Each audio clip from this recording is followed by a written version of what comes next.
చంద్రబాబు నాయుడు చేసిన నీచ రాజకీయాల వల్ల ఈరోజు రాష్ట్ర వ్యాప్తంగా పెన్షన్లు తీసుకునే అవ్వతాతలు దివ్యాంగులు ఎంత కష్టపడుతున్నారో చూస్తేనే మనసు ద్రవించిపోతుంది. ఎందుకంటే ఈరోజు చంద్రబాబు నాయుడిని ఇష్టపడే వాళ్ళు ఈ రాష్ట్రంలో ఎవరూ లేరు.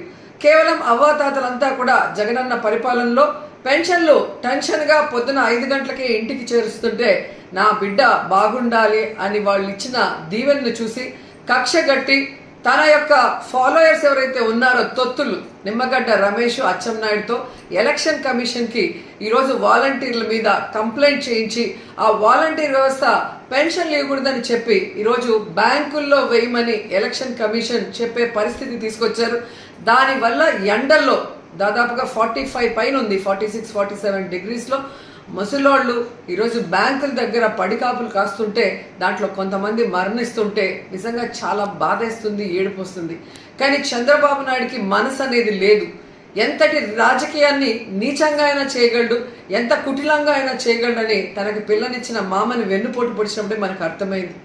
58 నెలలు ప్రజలకి కష్టం లేకుండా సచివాలయ వాలంటీర్ వ్యవస్థ ద్వారా జగన్మోహన్ రెడ్డి గారు ప్రతి సంక్షేమాన్ని ఈవెన్ పెన్షన్ రైస్తో సహా పేద ప్రజల ఇళ్లకే పంపిస్తుంటే ఈరోజు కక్ష కట్టి 1 నెల గ్యాప్ వచ్చే ముందుకి ఎలక్షన్ కమిషన్కి కంప్లైంట్లు ఇచ్చి ఏ విధంగా ప్రజల్ని ఎండల్లో తిప్పి వాళ్ళ మరణానికి కారణమవుతున్నారో ప్రతి ఒక్కరు కూడా గమనించాల్సిన విషయం.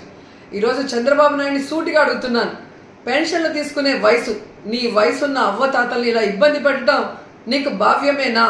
వచ్చి 1 రోజు ఎండలో నించోడు, రోడ్డు మీద ఎండలో 1 రోజు నించుంటే ఆ అవ్వతాతల కష్టమేందో నీకు అర్థమవుతుంది. కేవలం అధికార దాహంతో ఈ విధంగా ముసలోళ్ళని దివ్యాంగుల్ని ఇబ్బంది పెట్టడం నీకు సబబేనా అని అడుగుతున్నాం.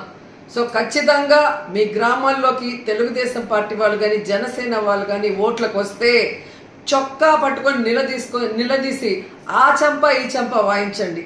రాబోయే ఎన్నికలు మే 13 జరిగే ఎన్నికల్లో మిమ్మల్ని ఇంత ఇబ్బంది పెట్టిన ఆ చంద్రబాబు నాయుడిని, ఆ బీజేపీని, ఆ యొక్క జనసేనని తరిమి కొట్టండి అని కూడా ప్రతి ఒక్కరిని కూడా కోరుకుంటున్నాను.